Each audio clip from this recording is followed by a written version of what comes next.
Welcome, Yes. the social pillar. Raid. OMGM. Oh, is he playing Final Fantasy VII? I think so. Said he was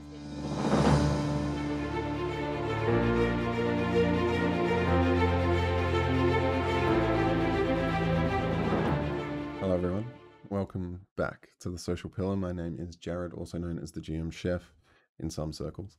And joining me tonight is Thea, as always, the Hello. OMGM. also known as OMGM. Yeah. And we have Sim, a new friend of mine, a new player of mine. Hello. And tonight we're going to be talking about his recent experience joining one of my groups. I scouted him, recruited him, Kidnapped him in a black van, let's be honest. Asked him kindly. I did drive him to and from trivia night, and I had his captured attention, but gratefully so, I think, because he's become a welcome addition to a regular game of mine. And yeah, tonight we're going to talk about interesting things that we've experienced along the way. Yeah, Which is very exciting. We're also picking up on the theme that we've been going through in the last couple of weeks. So anyone who's been with the stream for a little while knows that we've been talking about prepping for games, getting into games, things to think about beforehand. So one of the reasons we decided to utilize Jared's friend, was to get another side of the story. Because I think we love to talk, you may have noticed this, but one of the things that I think is special about this channel is we want the community involved. So what better way to do that than to actually ask the community? A shocking theory, I know. Actually ask people about their experiences rather than world according to us, which, truth be told, it's an excellent world. Modesty aside. However, because we have the wonderful Sim and the wonderful GM Chef as both intimately involved in this game, in order to maintain journalistic integrity, I'm going to be asking him some questions. If you're in the chat, say hi, let us know how we sound, let us know how we look. Spectacular is probably the only acceptable way to describe us. Let's get a spectacular in the chat. Yeah, put a spectacular in the chat. And I will apologise. Everybody knows D and Dog. D and Dog is very excited and may drag me out of frame at some point. See what happens. But yes, so shall we get into it? Shall we start talking? We should also note that our wonderful, spectacular Ian has not been kicked off the channel. He will be back next week. He had another engagement. How anything could possibly be more important than us and you, I don't know. But we're going to see. All right. Most wonderful, excellent Sim, was there anything you wanted to say before we started? Any way you want to introduce yourself as the most excellent player? No. An excellent player would be an overstatement, I think. I am still very much learning, which I think might eke out a little bit in answering some of these questions. I'm still very much overwhelmed, I think. But yeah, I think that'll become a little more obvious as we go through some of these questions. This is a safe space, but also love overwhelmed. I like Just a little bit. kind of just a little bit. It kind of brings a slightly lower frequency to the chaos energy that we normally have. So I'm all for it. So you say you're relatively new. How long have you been playing for? Oof. What? I mean, it's got to be a couple. It's got to have been just before months. November, right? Okay, so far longer than I recall. Yeah, longer than you think. Because the contact time is so brief between sessions, you don't actually realize how long you've been playing and you're just so engrossed in what you're doing that the time goes, and then you feel like it was definitely before Christmas though. Oh yeah, no, because we had a New Year break and everything, and that campaign has been running. I couldn't tell you when. Definitely started at least the middle of the year last year. Yeah. So. Oh yeah, so you came into an already running campaign. Yes, an important thing. I would love to come back to that as a question, but what got you interested in the whole tabletop thing? I mean, apart from being black bagged in a van. Yeah, I mean, if I start blinking in Morse code, then look out for the warning signs. No, I mean, I think I've always had an interest. It's just not been something that's been immediately accessible. I mean, I grew up in, I guess, what you would call the nerdy group of friends. You know, I was always interested in video games, which I think is just a normal kind of parallel. Hmm. And then I also was always interested in the same themes as I guess a lot of tabletop games, but never personally had an interest. I guess the closest I ever got was I had a very, very good friend who painted figures, little Yeah, like figures, little and miniatures. yeah, Amazing. miniatures. And he always used to talk quite enthusiastically about it, but for me, it wasn't an interest at the time. And I was, Mm. I was Yeah. 13 at the time, maybe 14 years old. And it was only, through happenstance that Jared and I got talking at other events, and he introduced me to like what he does, and it was just a perfect jumping on point because it wasn't Mm. just a friend that plays this game that knows a little bit. It was a Mm. friend that literally does this stuff for good, for real. For And a Yes. so it living at was one like, point. yeah, so it was like Mm. the best introduction possible. So I could ask all of the really detailed, complicated questions that I had about, story, lore, characters, progression, the theme, the style, how things like Mm. work, just the actual like mechanics. Yeah. Um, because to me it was just Dungeons and Dragons as seen by Hollywood. That was my interpretation of things. Yep. And so being able to just question someone and ask what does that Mm. actually look like in real life and learn what it really is, um, Yeah. that was interesting for me. And that's I think what sucked me in. Yeah. Sounds like you were really interested in the mechanics of the game as well, because I think some people are interested in the role play side, some people are interested in the mechanics, some people are interested in just being able to take on and play a character. Was that The something that mecha- you were expecting? I think I think what I started with was asking what all of the mechanics were, but Mm. really quickly I learned that as just like a player, it doesn't really matter because it wasn't until like my first session that Mm. I mostly just kind of watched the interaction between other people and learned that yeah, there are more experienced players that know, certain mechanics and certain techniques and the more specifics about their build or other builds or different types of characters, and Mm. they're really useful, but they're really just fonts of knowledge that you can bounce off of. You don't need to know everything exhaustively to be able to play competently. Yep. And that was really useful for me because that Mm. was where the overwhelming amount of information started for me. It was just, oh my God, that looks like a Bible, and there's multiple of them. I'm not gonna be able to learn this, and but it, Yeah. it, it was actually it was much easier than I realized. Once you realize Mm. that essentially it's just you do what you want. Mm. Do you want to do something? Okay, then Yep. roll a dice. Yeah. Basically, and then you kind of start having fun with it. It becomes less about, well, these are the confines of what you can do, and it's more about, well, it's just an open world, an open Yeah. universe to do whatever you can imagine. Mm. And then you start breaking down into small iterative Yeah. pieces. What do the specifics of those actions look like? I So think, yeah, I started yeah. off by wanting to know the mechanics, but after a little while, I stopped caring. Yeah, I think that's a really good point because a lot of people, I think, do worry about the same thing.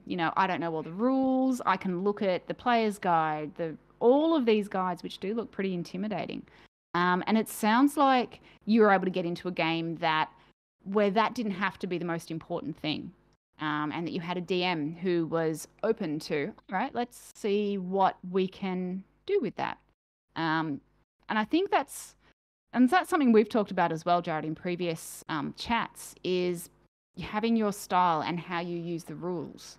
Is that something Yeah, that you consciously do when you have newer players? absolutely. Because precisely the fact that, so many different systems and things in your contact point. I think the one thing I'm absolutely grateful for with Dungeons and Dragons specifically, and how incredibly amazing the growth has been and its reach has been, and it Mm. is purely based on its simplicity to learn and the fact that it is so few dice, so few actions to begin with, So if you and die, you can take it as far as you want. Yeah, for sure. But it was exactly like Sim has described. I do have 10 years plus of not just, well, specifically role-playing games and then so much other gaming history. So I know that learning about these sorts of things can be a crunchy thing, and I love that, and I love to dive into the books, and I have all of these different systems. But when it comes down to it, Sim hasn't created a character yet, so like even that's not important. The power of pre-gens is fantastic. Conventions have been, it's the one key tool that allows conventions to be so accessible for new players and for anyone. And then you've got the ability for me to create something on a tool like D&D Beyond, which would have been me sitting next to Sim in person and filling out that character sheet with him and showing him in the player's handbook where those numbers come from, I think would have been a more valuable experience than the Discord screen share that we did crunchy at about 9 o'clock at night and blew Sim's mind away maybe 1 or 2 nights before. But nevertheless, it worked. You made it work. And yeah, you can always look back and reflect and do better. But I understood who Sim was, and that's a character reading thing. I knew that Sim was he understood computers and he understands technology, and I understand that because I have similar tendencies when systems and all of that. So I know that also based on the questions he had asked prior to me inviting him even about the game, I knew that his ability to ask the right questions and discover it as he went was not going to be an issue. So as we were creating it, I just showed him all of the characters and he was like, Turtle. And then I said, okay, we'll talk Turtles in this particular world. He's like, oh, is that like, I don't know, maybe your thought was, is that like Teenage Mutant Ninja Turtles? And I was like, okay, yes, but Michael Bay Teenage Mutant Ninja Turtles. It was for me, it was, I don't know. I went like part personal preference, but also part just complete troll. And I didn't realize that by choosing a turtle, that's not actually a troll move. That's perfectly legitimate. I thought I was just like, okay, and I'll be a giant turtle man. And they were like, oh yeah, that makes sense. That makes sense. And it wasn't, it wasn't until I started playing and learning, I was like, oh, there are cat people and they're little. There are robot people and they talk. And I was just like, my mind was just like blown. I was like, man, I could have gone 100% troll with this and just been a troll, literally, if I wanted. Sometimes those troll characters actually turn out to be amazing. They just work. They're so good. The best. Yeah. So tell us about your character. Okay, all right. So I picked a barbarian Turtle barbarian. Yeah. So I in my head I was just like, okay, I want to go like Giga Chad Turtle and and just I want him to be, very serious, but also a little bit stupid. So he just he doesn't really think things through. I just want him to, want to bonk everything with a big hammer really hard. That's the solution. If violence isn't solving your problems, you're not using enough of it. So and it's been pretty fun so far. But also because I think with the very small chat that Jared and I had, like he said, a couple days ahead of time, I didn't have a huge amount of time to really dive into the specifics of building out an entire character, classes, subclasses, what each of these things mean and what they look like as you progress. So as you hit different levels, as you gain more experience, what does that subclass really kind of evolve into? I didn't really look into that, so I don't know if it's the most I don't know. I guess this is where my video game speak is coming in. I don't know if it's the most like meta, or if it's the Hmm. most, it, if it's just the best.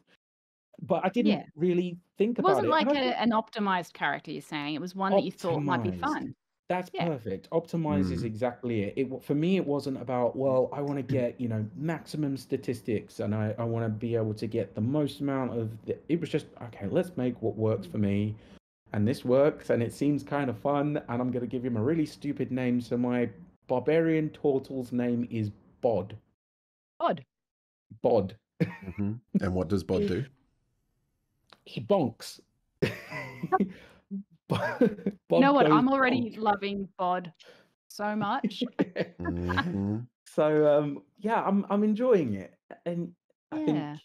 what was really interesting for me is Reddit is a huge thing for me. So I got Hmm. involved in, like, the D&D subreddit and started looking at stuff there, and it's really interesting just to see the mixes of various other players and characters that they build, and Mm. what that looks like, and it gives me kind of inspiration for what to look forward to in the future.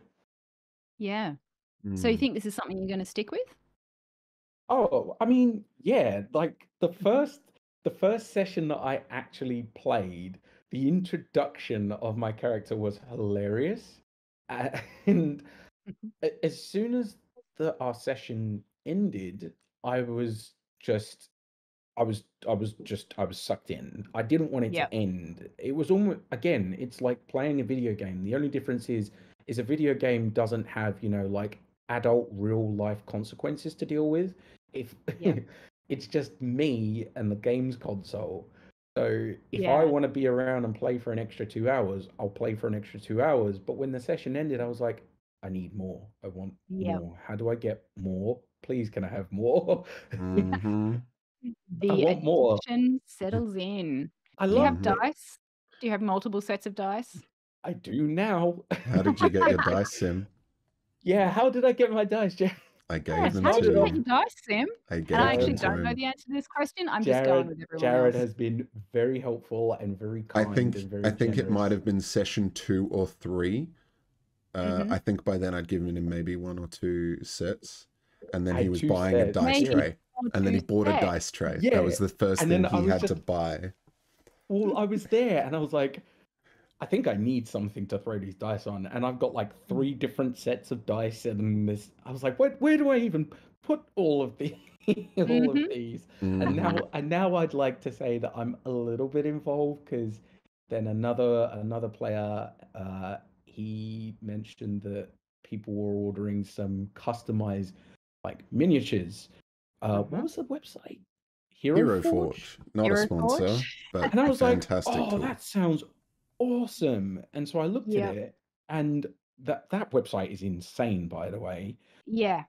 And Can I was like, recommend. We should put that in yeah. chat for anyone that's interested. And I was like, yeah, I'm in. I'm doing that. I mean, dice tray, Mhm. sure. A little miniature is like the Yeah. natural next step. Absolutely. Sounds like you're fairly attached to that character so far. I really like him. I really Yeah. like him. He's just a big dumb turtle bro that Oh, just goes around bonking everything with his giant maul now. So he's got a maul. He's he's got a upgraded. maul. Yeah, he's got a maul. Nice. So I guess I'll flip the table. Get it? Flip the table. Sorry, I'll see myself out. Um, Jared, I guess I wanted to ask you, do you often find yourself bringing new players into D&D? And I'm not talking about when you're professionally DMing. I mean, That's a hell for of a question. fun games, not at conventions, not at when you're being, when someone says, "Hey, I've got 1,000 new players. I'd like you to DM for me," but in your games. Okay. Mm. Okay, that's All definitely right. water. Everybody, trust me. Only we. Yeah. I mean, it's definitely been an interesting one where you start off, I think, obviously by joining a group, right? You Mhm. need to have first contact with some kind of a group, whether that is a temporary one shot at a convention or a personal game, something you've picked up online, Roll20, etc. Mhm. But when it comes to like meeting people out in the world, I think the first natural thing is obviously like people you're comfortable with, because this hobby has been a kind of weird, strange, misunderstood, and still to this day for the most part is an obscure thing for a lot of people. Hmm. And it's not something that people are naturally comfortable with, changing their voice, being flamboyant, using expression, acting effectively, and public speaking, even for a small group of maybe Yeah. 5-6 people, can be Good uncomfortable. point. So yeah, out in the world, you're probably not just gonna bump into someone and be like at the bus stop and just end up talking about, maybe, okay. But this was also kind of like that. But, you know, we were all just going to the same trivia night and we carpooled. And, you know, natural conversation. I think you were talking about reading Brandon Sanderson. You were talking about fantasy. I like almost guessed because I was reading the Starflight series. I digress. But yeah, when it comes to That doesn't happen actually, on this stream ever. yeah, like I think this is my advice to new players, because I'm kind of going to quickly flip the perspective. If you are looking to join a game, or, you know, find someone to run a game for you, be in contact with the places that happens, libraries, sometimes schools, obviously game stores, conventions. Look out for these locations, because then you do meet people who are perhaps local, and then, or you're going to find out about the local game stores. And that's exactly what happens at Collecticon, is we do have quite a wide Sydney reach. I come all the way from the beaches, and We're not sponsored, by the way. yeah, no, we just run it. We really like it. We just run it. But so many people come, and I'm not from that area, so it's great to have Paul with me, who is from that area, and he can say from there. But I can talk about people who have come from the beaches, and it's fantastic. And there's so many online communities. So yes, I didn't really answer the question, but Not no, I even don't. slightly, Yeah, I but don't that even. is okay. Okay, I'm going to ask it again. I wanted to put advice. I get out it. there. I get it. Yeah, but anyway, the whole point is, I don't think you're going to ever really have an opportunity necessarily where someone goes, hey, come play this, unless they are a close friend or family member or something like that, or if you already play those kinds of games. But it could happen, and it hasn't happened many times for me. It's always been, I either have a group and someone adds, and they may or may not be someone I'm already familiar with, but by the end of the session, we're great friends. You're very familiar. And I think that's interesting, and it's an interesting perspective, because I think in terms of when you're looking at bringing new players into the game, it does tend to be people you know, unless you're going out there to find new players. Like for me, a lot of my current close group of players, I put a post on D&D Beyond. I put a post on forums, and some of those guys are my closest friends now. You know, so I think it can vary. So I guess I was just curious about your experience. And I guess coming back to that question you decided not to answer, how often do you bring new players into your, you know, personal games? For sure. I like to start small groups at first, always finding people who are going to be aligned with something that I'm interested in, and that's easier to do with a smaller amount of people. So if it's Spelljammer, you know, the way that this game came about was someone posted on D&D New South Wales, and I was obviously all over that, and I said, yep, absolutely, let's meet at a game location, or we chatted about people's houses, someone else tagged into that, and then I invited someone back from a previous campaign at that same game store. So it just fell into place. So yeah, it was just opportunistic, and then I've invited Sim in, and I invited the old player in. The old player. Well, I'll just say his name, Ben. Ben Ashby, if you're All watching. If you're watching, we need to. If you're looking for a game, be where games are happening, and join online communities, because that's how this game came together. And they found a GM, and they found other players. So. Which is amazing. Speaking of, so I think that's a really good point I want to kind of hone in on a bit. So Sim and our mystery player, whose name's definitely not Ben, was brought in. How did it feel joining a campaign that had been running for a little while? I think, okay, I think I can see the direction that the question is going, but I think a lot of that is probably going to be determined by the person. I mean, Mm. I like to think of myself as quite personable. I I think you're very definitely personable.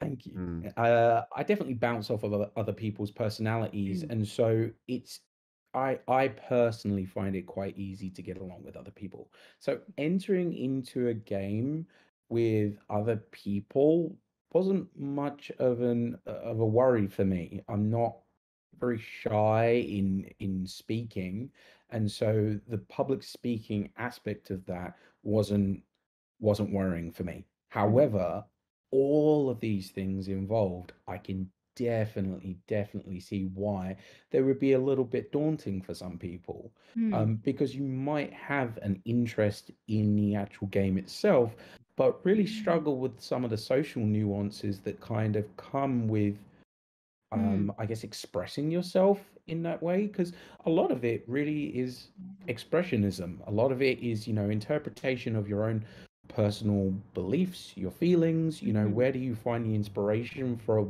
what you build and how you express yourself through that. So for me, it was quite natural. Yeah. But I think for others, I can see why that might be a little bit of a block, a bit of a difficulty. Yeah. Yeah, and I think that's that's really true because the traditional stereotype is your D&D players are your introverts that don't like to go out too much and don't want to really socialize, and yet it is an incredibly social, performative kind of game. So I think that's an interesting dichotomy that a lot of people might find, and maybe someone who is not as comfortable with talking to others and making those new connections would have a different experience. But yeah, I totally appreciate that as someone who does connect with other people and is a generally warm human being, that is integrating into new groups can be not as daunting. I am curious. I want to pick up on something you said. So we talked earlier. You had a Bretagne character. Jared offered you a bunch of different options. But you were just talking about have parts of yourself and expressing yourself in a character. Mm. How do you think it goes with a pre-gen character? How much of, and let me know if this is too personal, how much of yourself do you feel has gone into that character? Sorry, I will just say it wasn't necessarily pre-gen. We just very Yeah, quickly created one together. created a character. So it was Yeah. like, See, here's a it list was of, very quick. it was a list of races. And I said, okay, All right, now let him based on finish. your race, list of classes. Yeah. It was very quick, but that was only because I I had I had no knowledge. It's not Mm-hmm. like I had some knowledge and I was like, oh, these are some of the races that I can build up. I mean, no knowledge is maybe a bit of an Exaggeration? overestimate, yeah, an Yeah. over exaggeration, because I think as long as you've maybe played any sort of role playing game or any Yep. kind of fantasy game, then you probably have a pretty good idea of what you can go towards. But Mm. D&D is like that, just times 1,000. So Yeah. like, do you want to be a rodent creature? Sure. Do you want to be some kind of astral banished elf species? Mm. Sure, you could be that. Yeah. I had Do you want no, to be a slime? yeah, I had no just conceptualization that these things were even existed. So for me, I looked at the entire list and I was like, oh, you can just be a humanoid turtle? Yeah, I'm gonna be that because that's just Yeah. really simple. That's Yeah. really easy. And I didn't want to go with something like as obvious as just like, and I'm a human. Um, I'm a my human name's spider. my name's Barry and I'm from accounts. It's like You know what, though? I really want to see Yep. Barry from Accounts as a Barry warlock. from Worships Barry from has accounts. an unholy alliance with capitalism. A Oh my gosh, mathematician.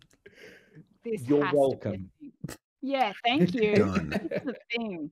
This is coming into a game. But for Anyway, me, yeah, for me, it was just, I looked through a list and I kind of just went and stop.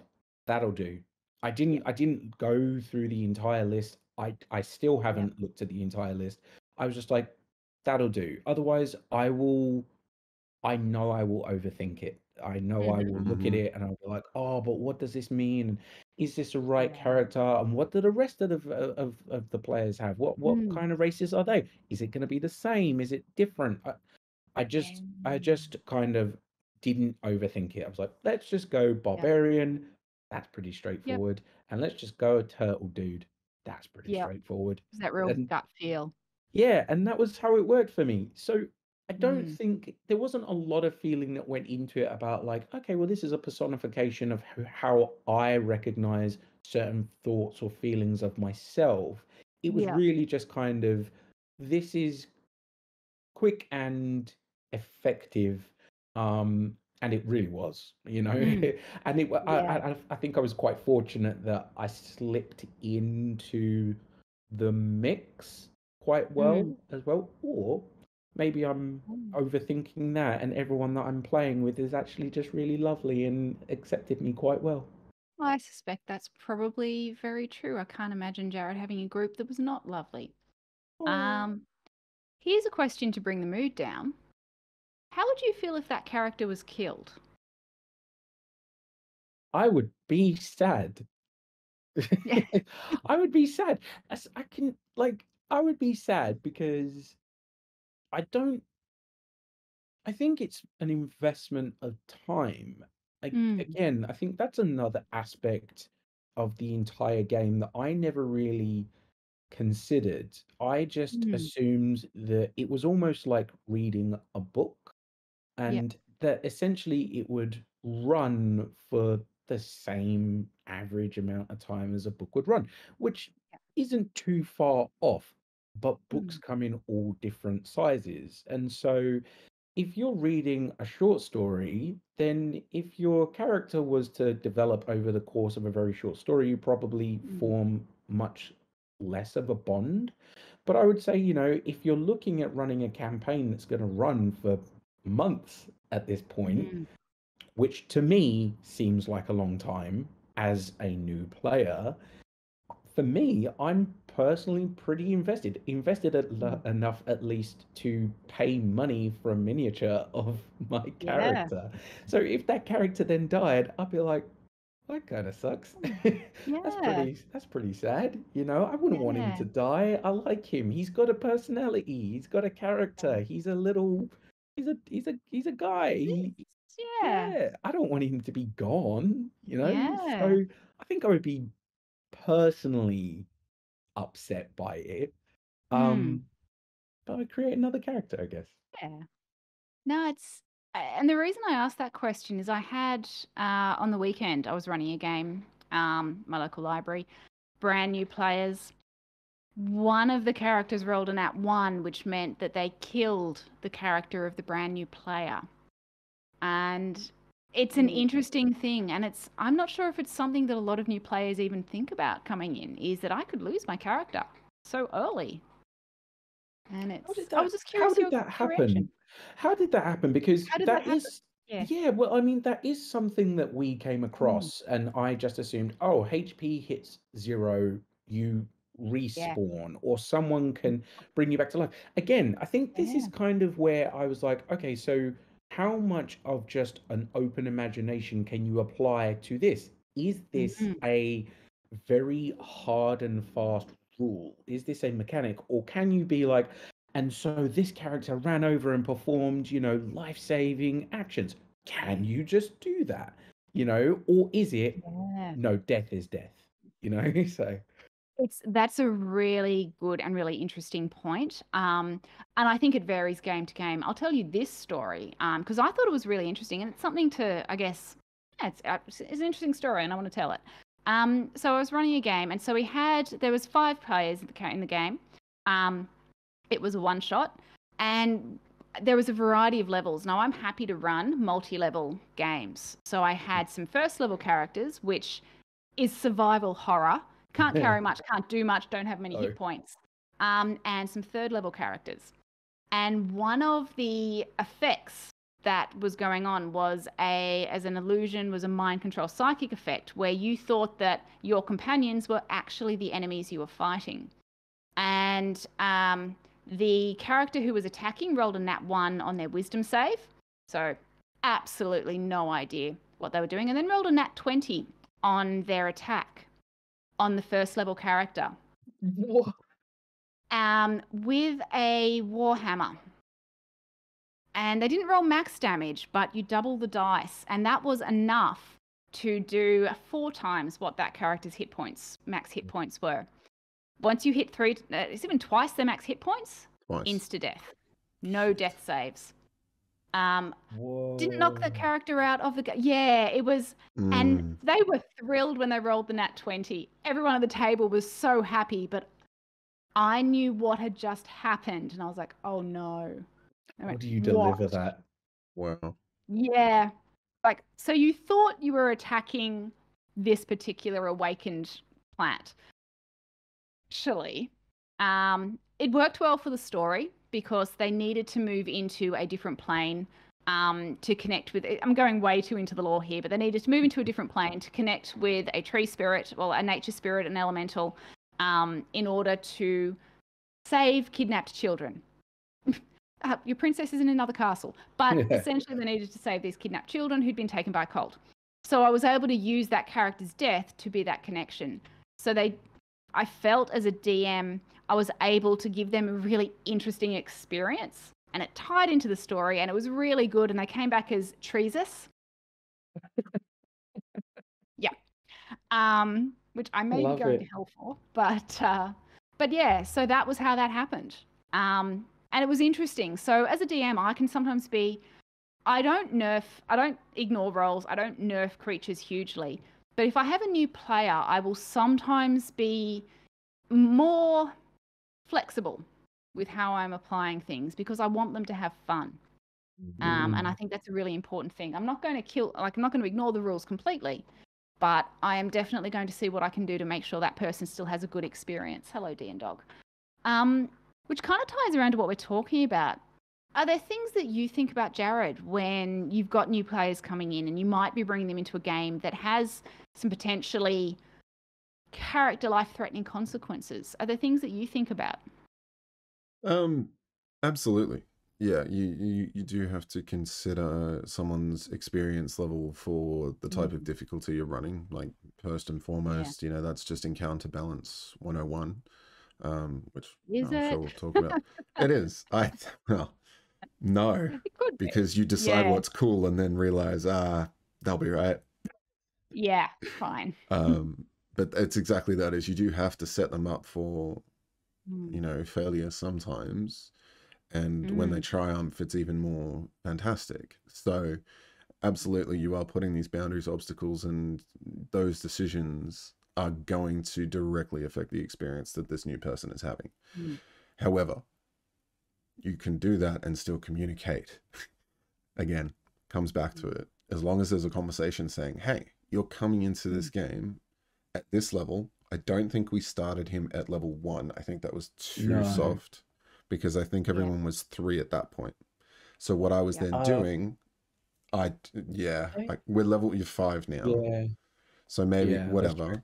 But what we've done is given him 1.5 times the experience points. And I know that it's still meant to be a quick catch-up percentage, whatever the calculation is. But we just wanted to get him up to everyone at the same level, but not daunt him with a level 4 or 5 character, because at 3 you choose a subclass. So you must have been level 2, because at 3 you choose a subclass. 2, that's just another choice.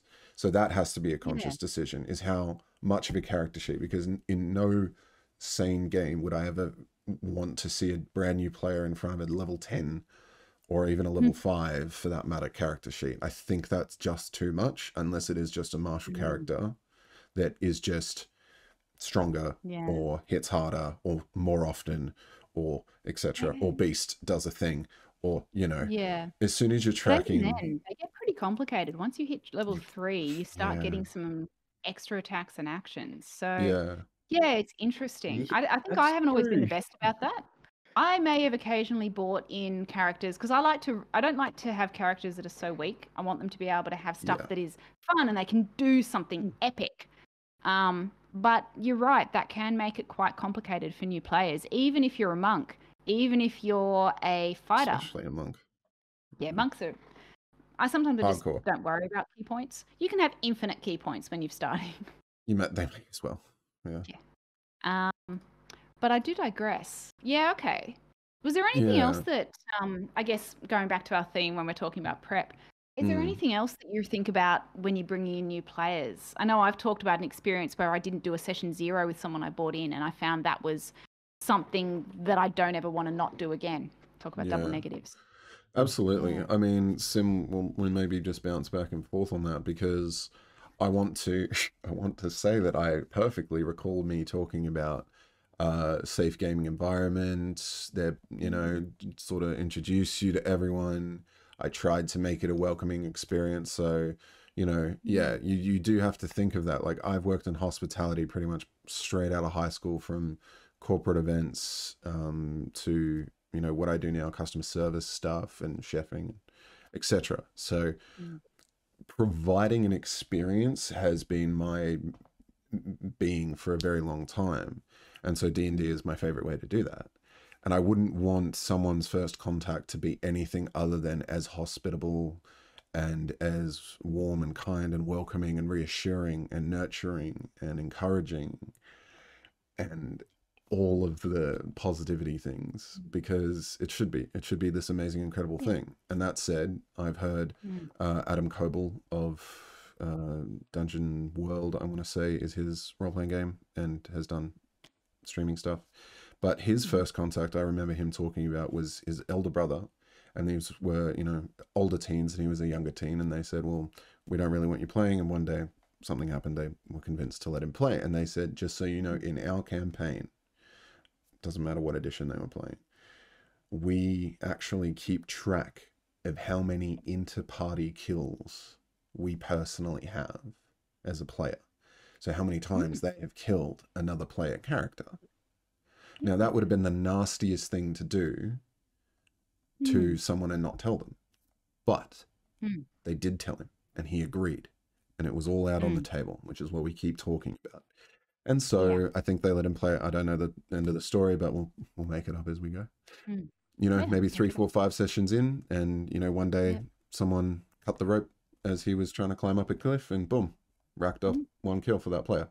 And then he would start at level 1 and eventually would get one of his own, and so on. That's crazy. Completely different, right? Completely different experience. So Sim, did you have a hospitable experience? Yeah, how was your... And if you'd like, I can totally mute Jared so he can't hear what you say. We went over I think just common sense stuff, mix of people in an open environment with other people in a very public space. Be mindful of the other people in the space that you're playing with.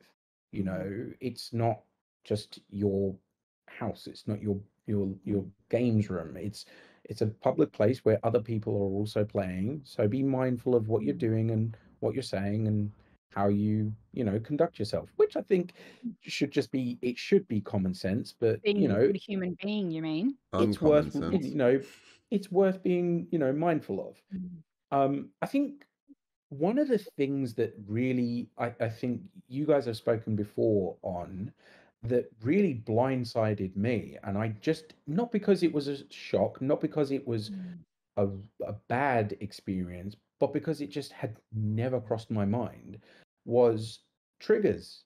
Are there triggers? Is there something you aren't comfortable talking about? I forget the name you guys gave them. It's like little cards or something.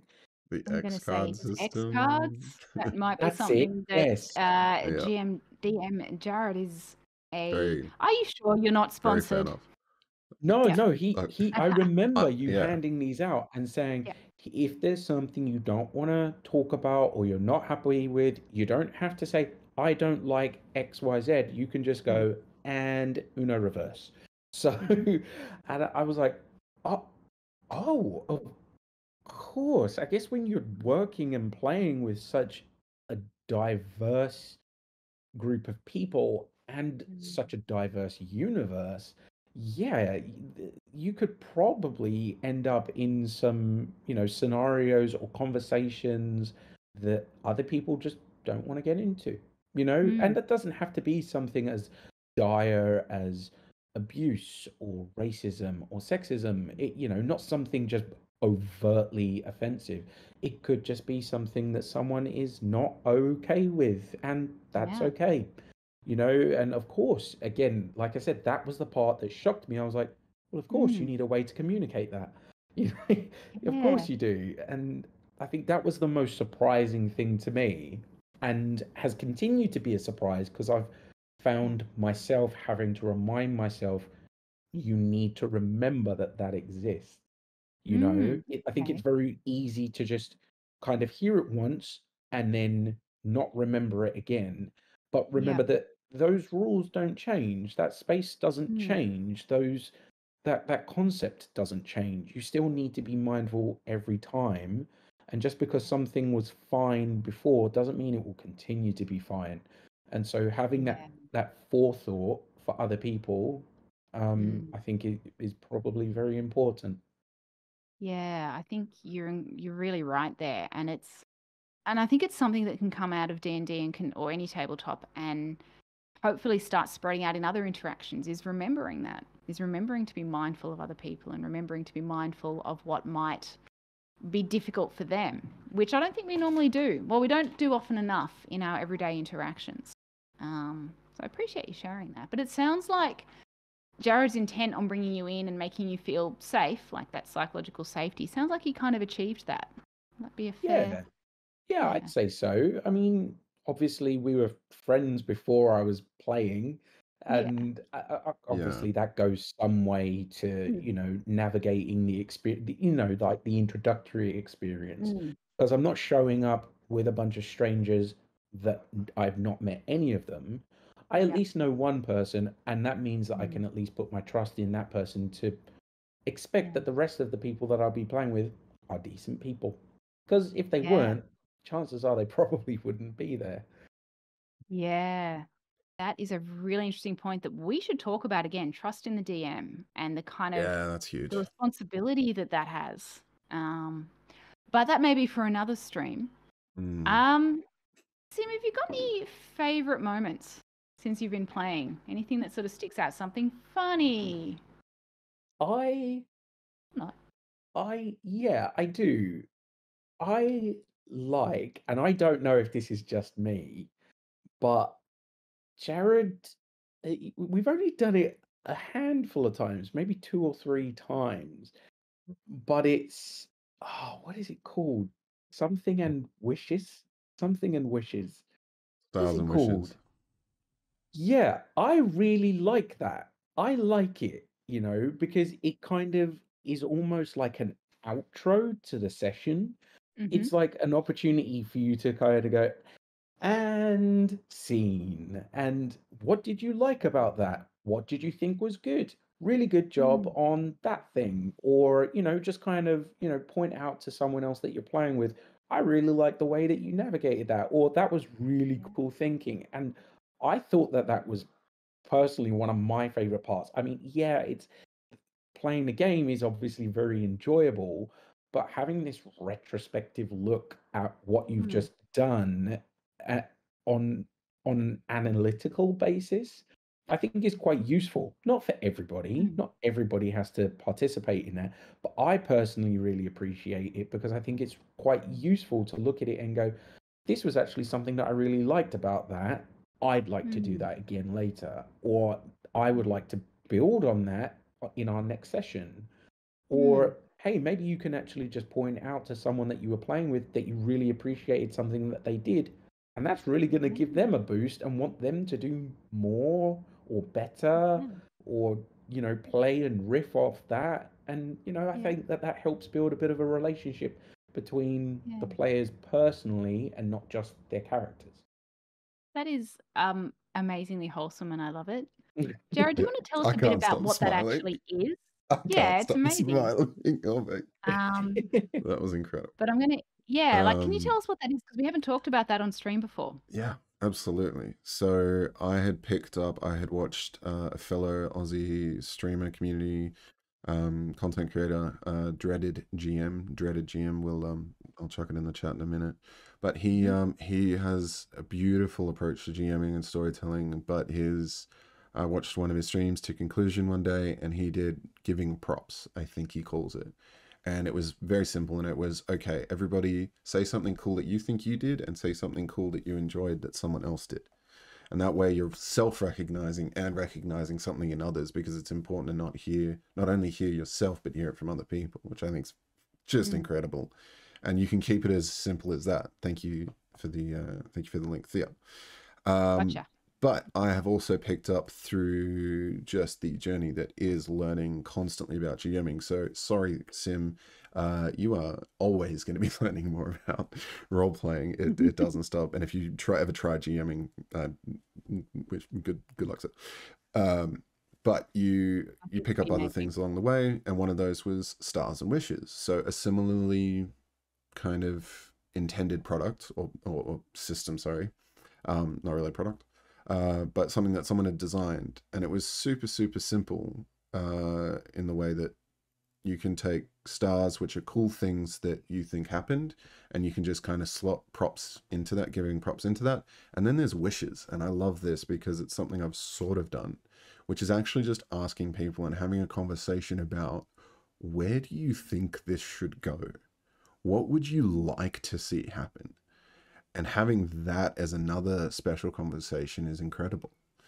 And it's something I'm doing with my professional games still. Is, it's been so long between games, sometimes it's a good idea to just keep talking about it and outline that structure.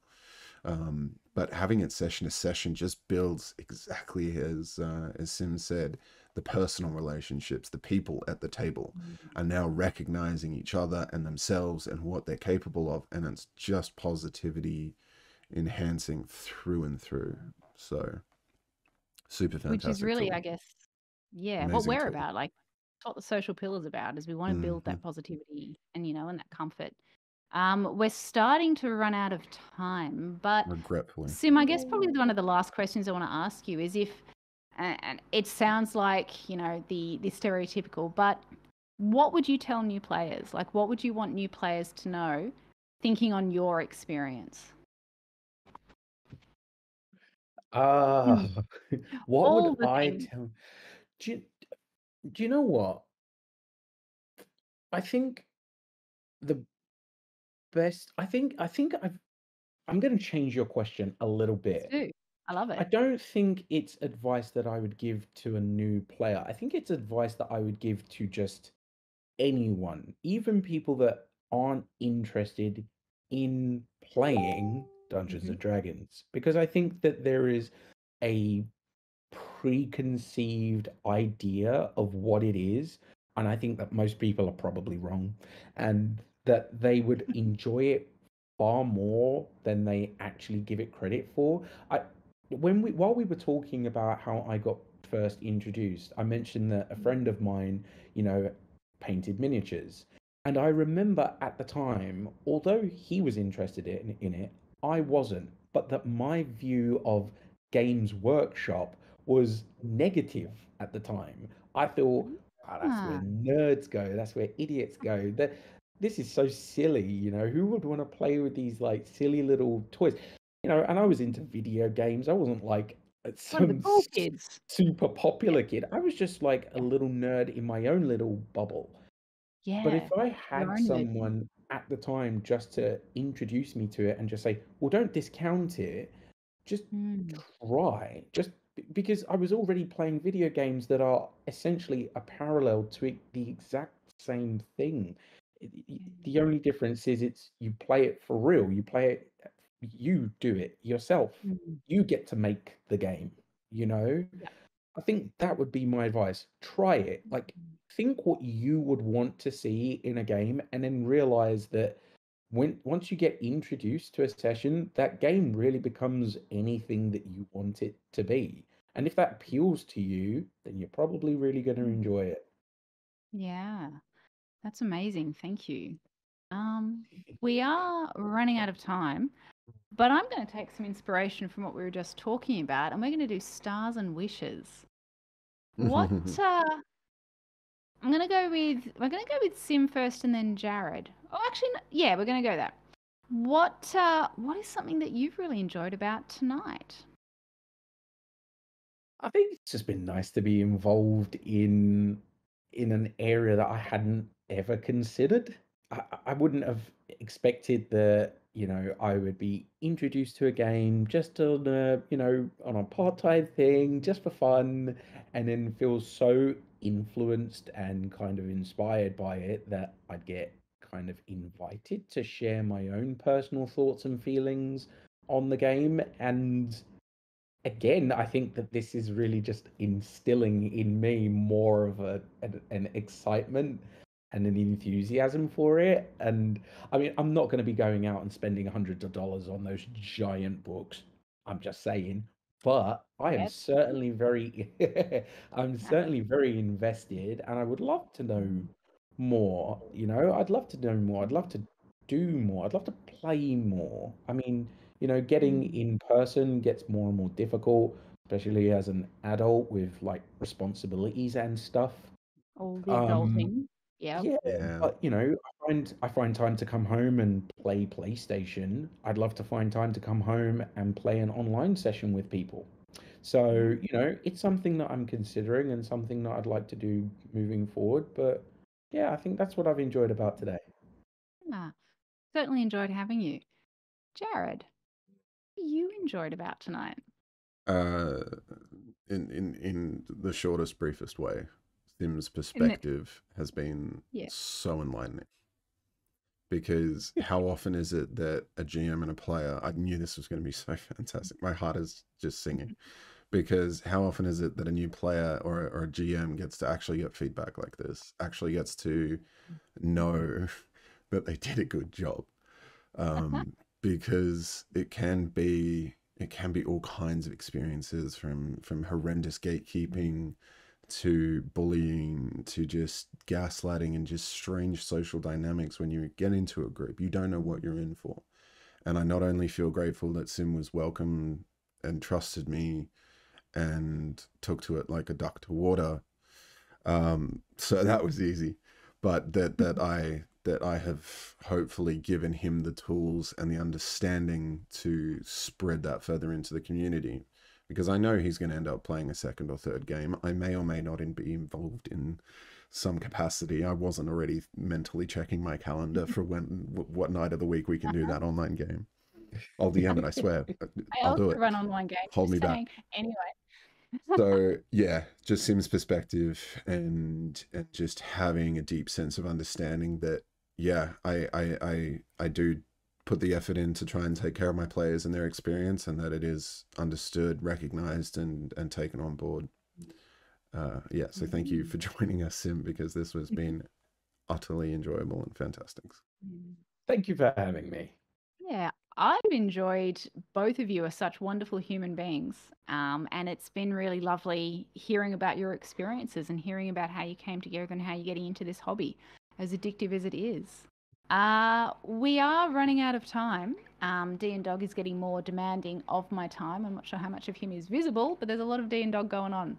But I just want to thank both of you for being so open, for being so just willing to share something that's, pretty close to you. With us, with everyone, with me, but also just for being such wonderful human beings. This has been lovely. You've just got this wonderful, warm energy that's lovely to be around. So thank you both. Thank We you are for the going to questions. start. Yeah, thank you for the questions. Oh, Yeah. I got an AI to write them. No. I wouldn't be mad if you did.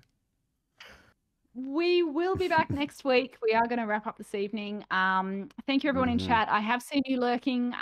Much appreciated, people being here. I hope you have enjoyed it. Next week, we are going to have another guest, another mystery guest. I sadly will not be here.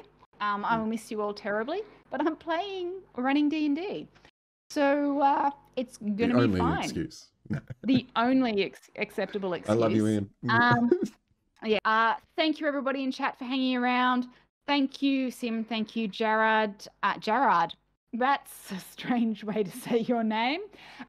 Many We're ways going to to set up that raid, and we will hopefully see everybody next week if we can go to Mr. Final Scene person, so I don't sit here awkwardly. Just sit here awkwardly. Run All out right. for See you guys goodbye. later. Good night. Goodbye.